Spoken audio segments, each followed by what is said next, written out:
Habakkuk chapter 1 verse 2. Habakkuk chapter 1 verse 2. I came with a burden to encourage our hearts. Because sometimes the journey of faith is not easy.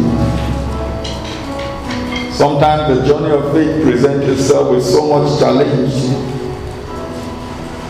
There are many things that have been promised in the Bible. And one of the greatest things that happen to believers is when those promises are not coming to pass.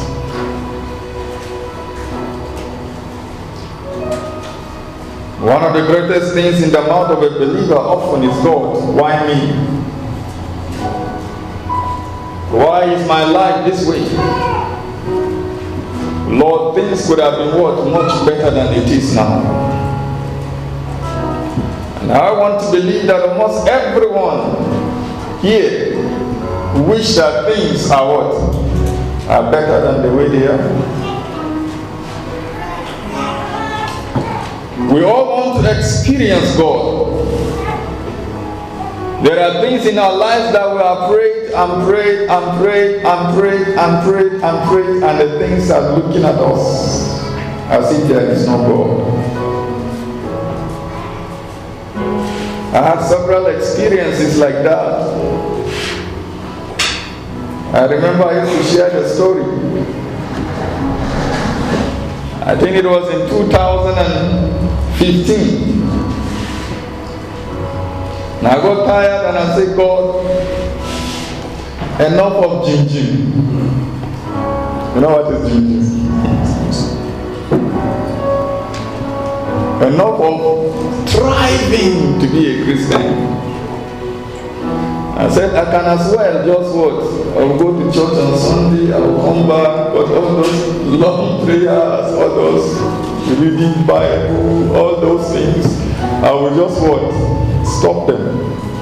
Because it seems that the expectations are not coming to pass. I did not plan to backslide. I just planned to take it easy. And let me tell you, I often say there are some people that will say that God has never disappointed them.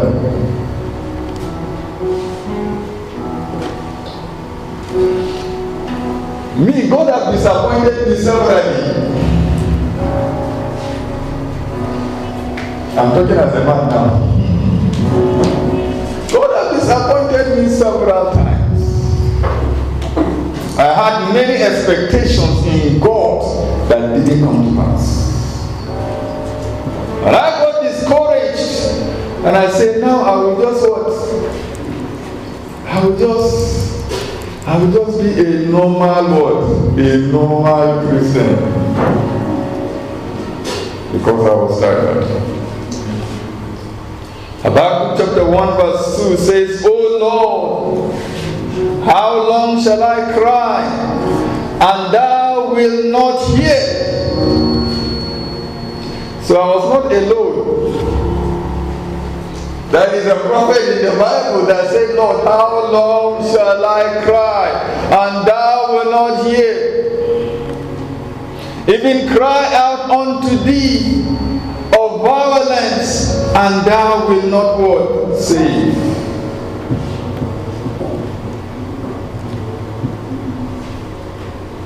He also had situations that are violent in nature, that he cried out to God and said, God, save the situation.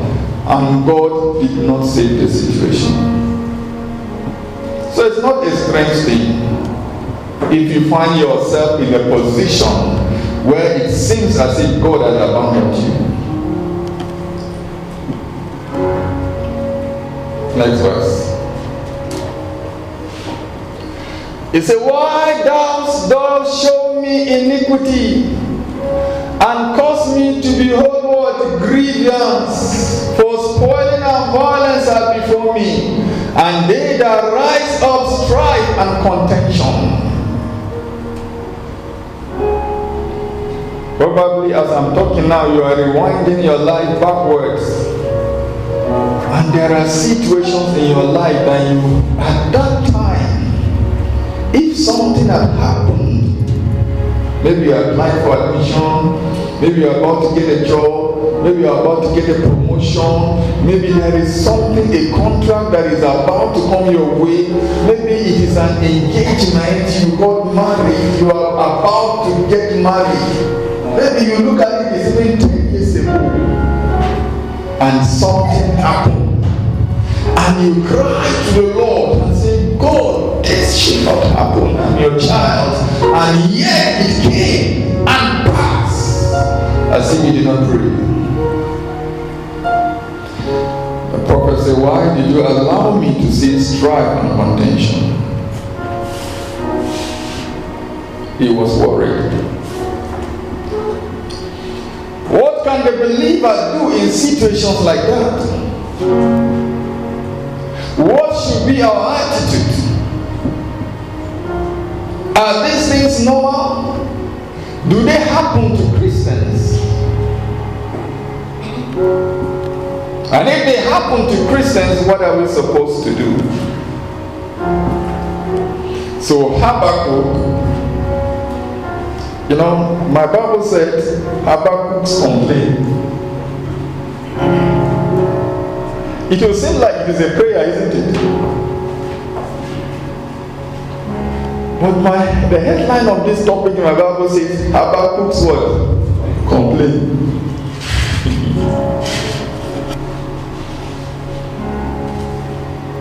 Now, all these things may be prayer, but actually they are what? Complaints. But the good thing about Habakkuk, let's go to chapter 2, verse 2, verse 1. And Habakkuk says, I will stand upon my watch and set me upon the tower. I will watch to see what he will say unto me, and what I shall answer him when I'm reproved. He was confused. But he did not take the decision I took. My own is what? I am tired. Sometimes in a Christian race, I feel as if I am what? I'm on the cliff of the mountain. And they throw a rope for me and say, hold the rope. And I'm holding the rope. You know, as you hold the rope against your weight, you start getting what? Tired. And they're telling you what? Keep holding the rope. I'm getting the picture. The person is not drawing you out of the what? The well. You are holding it against your weight, and he said keep holding it. You can imagine you hold it for 2 hours. What will happen? Suddenly you will begin to feel your hand is what? Is giving way. I find myself in a position where I feel my hand cannot hold again. That the only solution is what? Let me what? Release the grip and fall and what?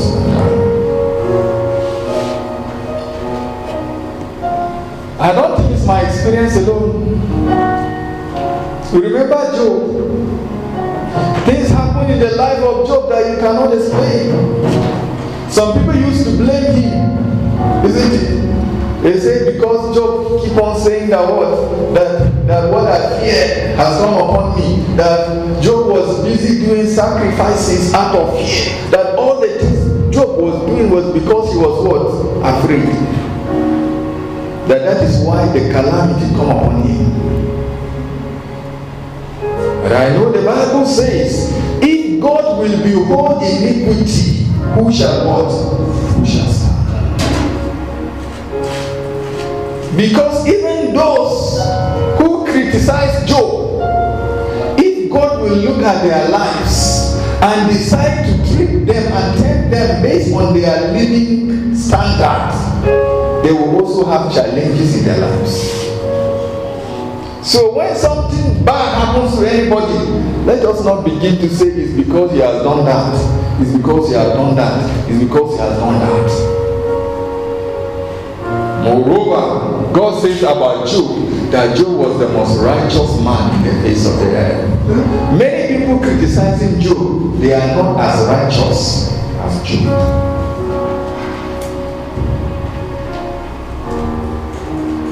And then the wife came. You know, the wife was holding with him. She was encouraging Job.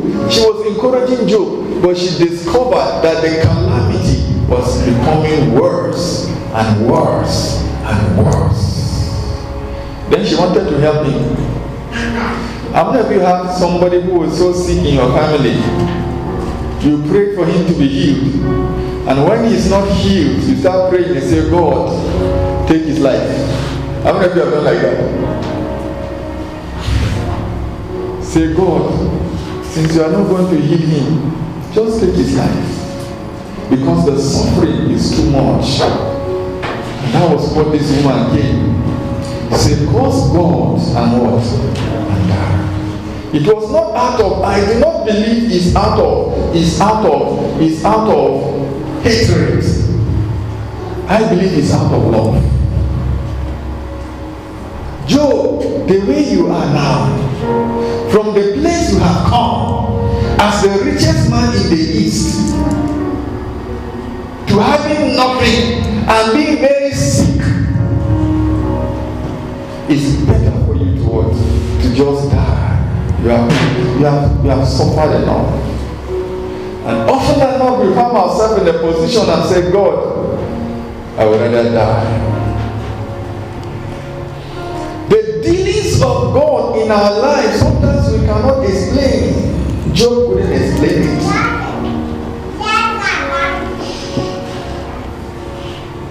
You remember Jonah?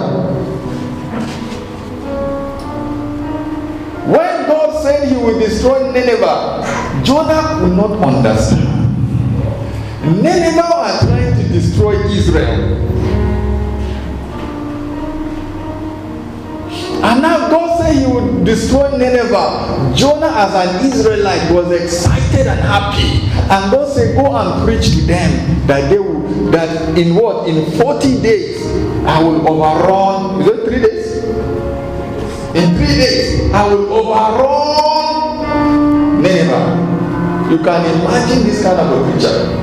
You are preaching for people to be saved, but in your heart you don't want them to be saved.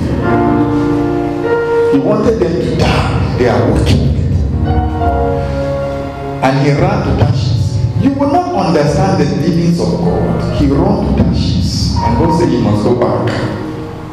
He went back, preached. After he preached, he knew they repented. But still he went looking for God to rain fire on Nineveh. When God refused, he got angry with God. There are dealings of God in your life that will make you angry with him. Jonah was a prophet. And in the entire Bible, I have not come across a prophet more anointed than Jonah.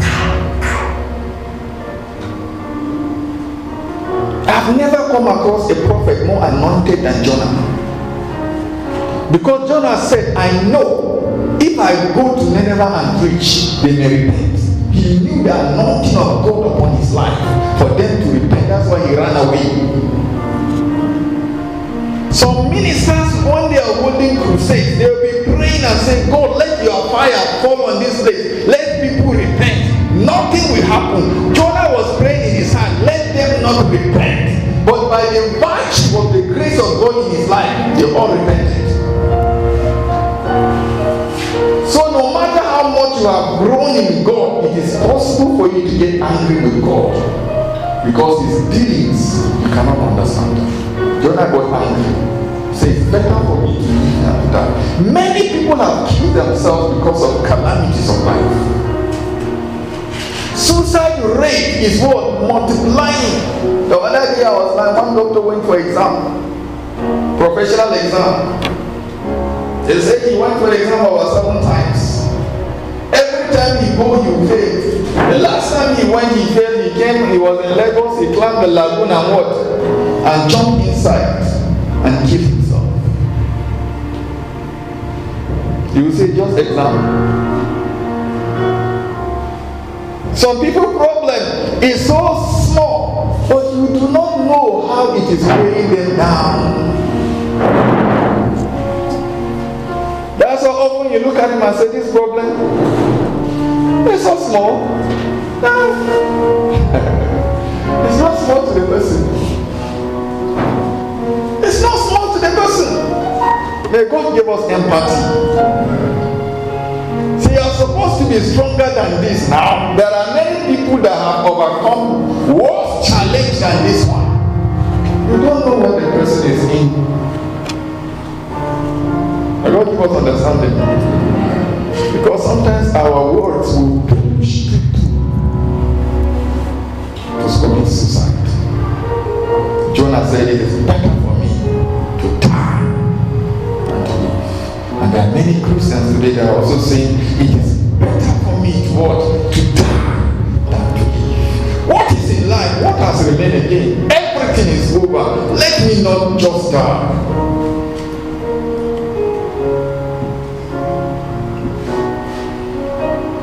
But Habakkuk, the Bible said he did a different thing. The Bible said, he said, I will stand upon my watch. You know, I thought here about meditation, isn't it? After all this confusion, he said, let me hear from God. And some of you, God has brought you here as an answer to the cry of your heart.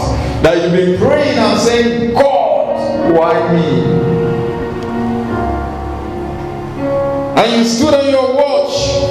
I want to see how God will answer. And God said, today you should be at RCC. I'll be speaking to you. That's what I did.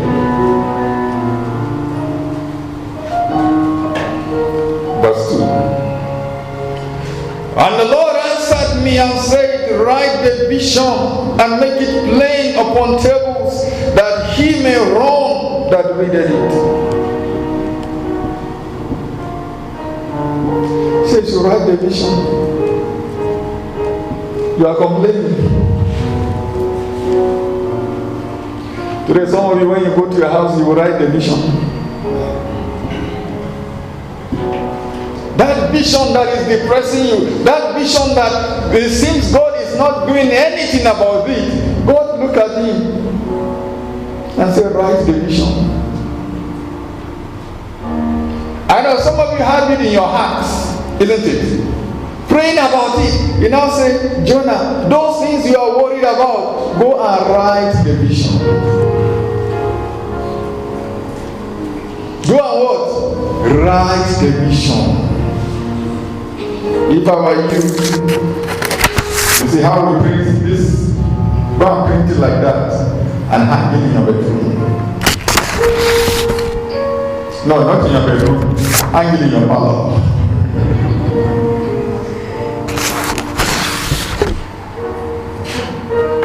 Why did I say parlor? He said what? Make it plain on what? Tablets. That he may run that what? He read it.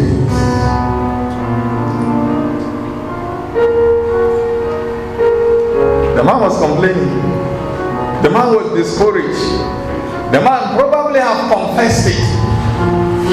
God said that what? Go and write the vision. What is it that you are complaining about? What is it that you needed? Go and write it on tablets. We don't have tablets now, but we have papers. He said, write it and make it plain. Put it somewhere. Behold it. I want to say something. He said you should write it. Many people will tell you that a vision that is not written is not a vision that is committed. You say it, you make confession, write it. Make it plain on tablets. What is it that you want? That's what we're entering a new year. Print it. Paste it somewhere that you can see it always. Not only you, everybody will see it. And he says something that most of us don't want to hear. Say, for the vision is yet for an appointed time.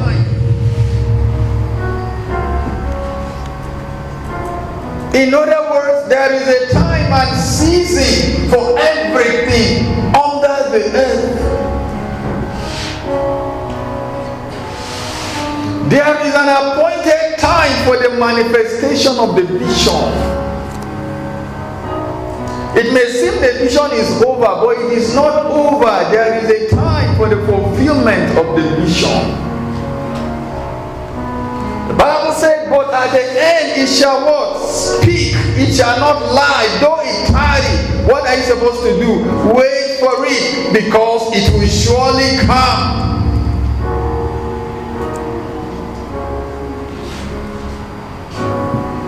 And that's the most difficult part. My journey as a Christian, I discovered that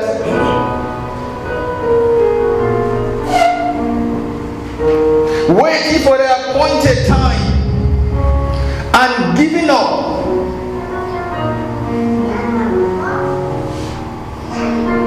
now, let me explain it this way. If you are waiting for something, two things will either happen.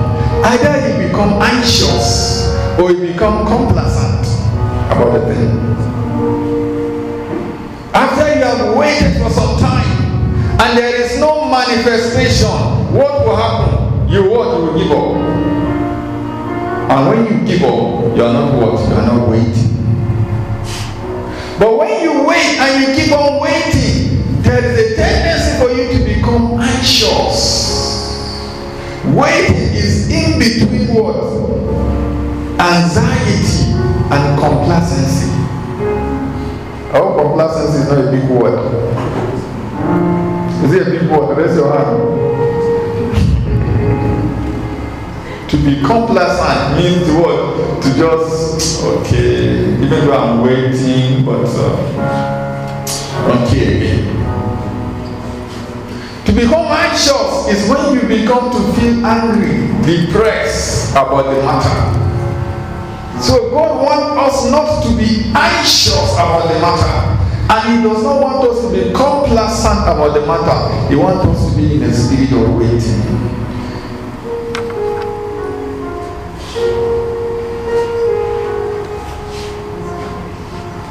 Let's see verse 4.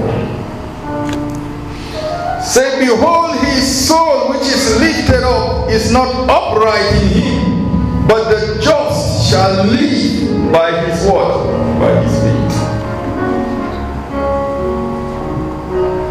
The soul is the center of emotions. The soul is the center of reasoning. The soul is the center of anxiety. So when your soul is lifted up about a matter, that is when you are becoming angry, when you are becoming anxious, when you begin to move around and everything you can see around you, people see you are unhappy, people see you are worried, people begin to ask you what is the matter. Because your soul, not your spirit, your soul is lifted up. When the soul of a man is lifted up inside him, that is when the man becomes restless. The man becomes worried. The man becomes angry about the situation in the wrong way. The soul is lifted up. The Bible says the soul that is lifted up in him is not upright. And as you are waiting on the Lord, several times you find your soul lifted up. Your soul is what? Agitated. You ask God questions. In fact, you begin to give God what? Conditions. You say, God, by the end of this year, okay, let me give you a little grace. By the end of next year, if I don't get married, anybody that comes to me, whether he's Muslim, whether he's unbeliever, whoever he is, I will what? I will marry him. At that position, you know your soul is what? Lifted up against God. So if I don't get a child, I will go and visit Boca. Because this God refused to give me what? Boca. He refused to give me a child. That is what it means for the soul to be what? To be lifted up. You feel like giving up. My sister came to me the other day and she spent so many years in the university with a lot of carryovers. You know, some lecturers can be very funny. They can just pin you down with a course. I think she was on that almost 10 years. And now there's only one course that is holding her. One day the lecturer called her and said, what? I'll pass you this course if you slay with me. And she's a sister. And she has been praying about that course. She'll pray, she'll go and write it. She'll pray and read, go and write and fail. He came to me, she said, I just want to inform you that I am tired. And I've made up my mind that I'm going to sleep with this man. I'm tired. He says, this weekend we're supposed to meet in so place. I'm tired, I'm going to sleep with him. But something tells me, let me come and tell you.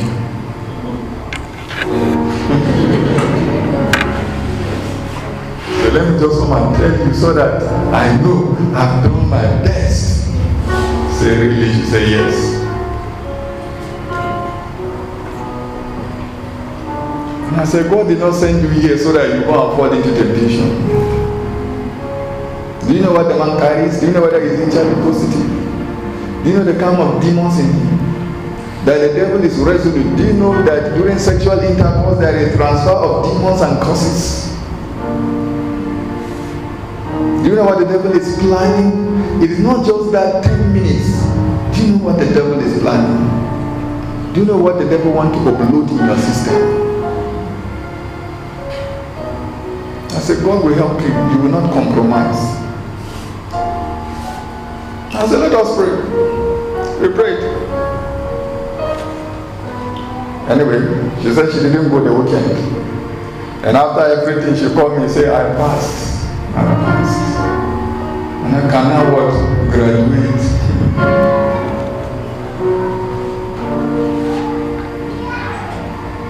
I don't know what happened to the man. I don't know what God did. But God delivered her at his appointed time. Anytime you find you are so lifted up, the Bible is saying the word, the just shall live by faith. The just shall live by faith. Let's go to chapter 3. Verse 2.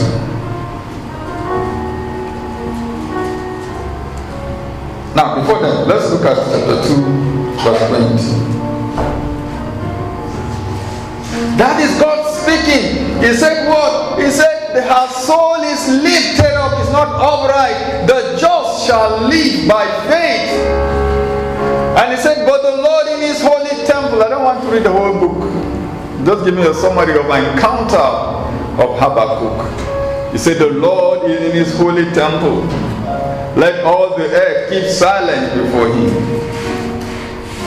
Your soul that is lifted up, your soul that is riotous, your soul that is complaining, God is saying that word, remember that God is still in his word, holy temple. God is still God. God is not dead. God is aware of the situation. He is in his holy temple. And he said, let all the earth keep silent before him. Wow. You are complaining? Keep silent. You are turmoil? Keep what? Silent. Because the Lord is still on the throne.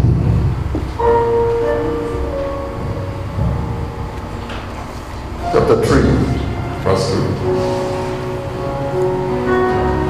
And I have Habakkuk that has been having turmoils in his heart.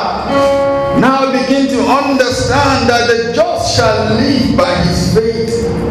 And the faith that the just live by is based on the fact that God is in holy temple. And he said, O Lord, I have heard thy speech and was afraid. O Lord, revive thy work in the midst of the years. In the midst of the years, make known. In wrath, remember mercy. So God can still revive the work He's doing in our lives. It may have reached a stage when it is about to die. He said, God, revive thy work in the midst of the years. The work that God is doing in your heart, you can still begin to say, God, from today, you can still revive that work you're doing. God is not true. That's what the Bible is trying to say. God is not true with you. God has not given up on you. He's still on His throne. The promises that you have written and you put there, let me tell you something. When you go and write it, and then look at the board, that's what He told him. Write it, look at the board and say, God, revive your work. It is not over yet.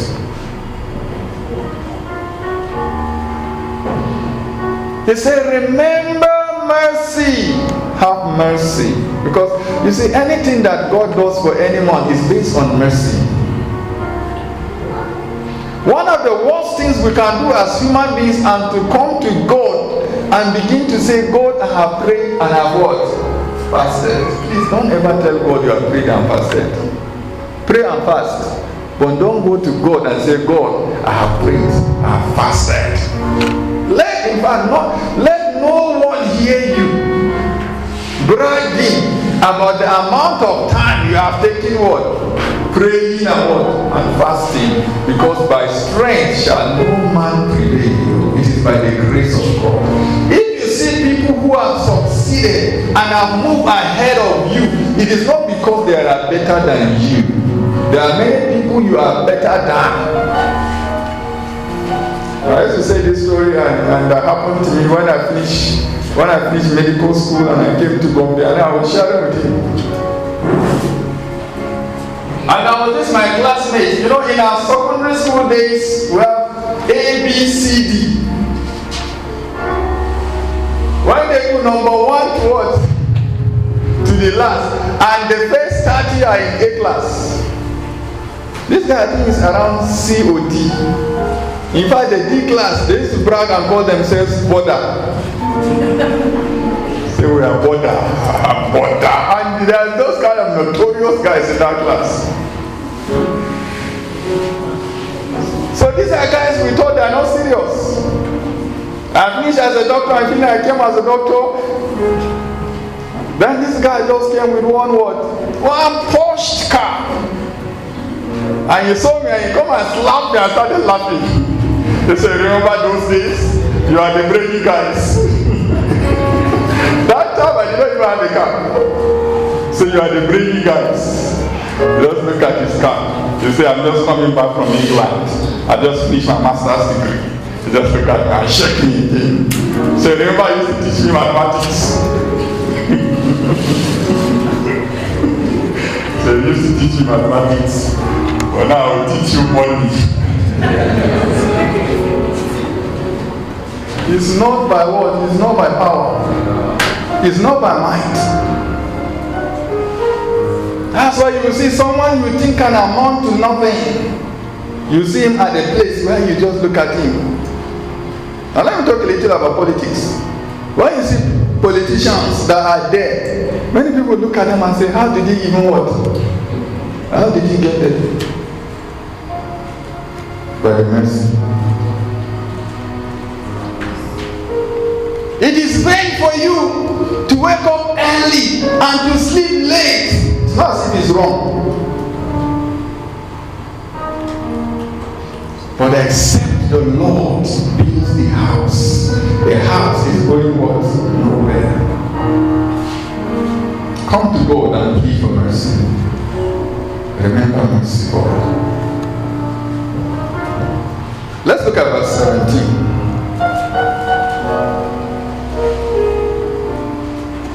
And that's where the faith comes into play.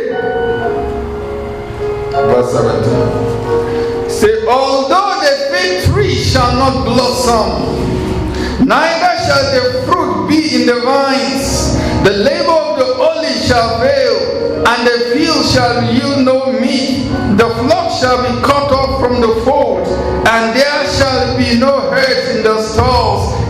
I will rejoice in the Lord. I will joy in the God of my salvation. The Lord God is my strength. He will make my feet like the hinds' feet, and he shall make me to walk upon my high places. In verse 1, he was complaining. In chapter 1, he was complaining. At the beginning of the book, he was complaining. At the end, he said what? He was rejoicing. Because he stood at his watchtower, and God told him that it is not over. The just will live by his faith. The just will not live by getting an explanation from God. That's what God is trying to say. It is not the explanation, but the fact that the Lord is still in his holy temple. And when that entered him, he said, even if the fig tree does not blossom, even if nothing good is happening, I will still rejoice because he has heard from God. I know there's a difference between joy and happiness. Joy can happen before the receipt of what? The article. But happiness is after he has what? It has happened. So he looked at it. Say, there is no victories. The labor of the olive has failed. Yet I will what? That is faith. I will rejoice. And when you look at verse 1, he says the word, he was singing, from complaining to singing. So the just will live by faith. The just will live by faith. The just will not live by explanation. The just will not live by the circumstances. The just will not live by trying to see what is going around. Just will live by the word of God. Because God said, write the vision. And the man, God just said, he wrote the vision, and the man started rejoicing even before the manifestation.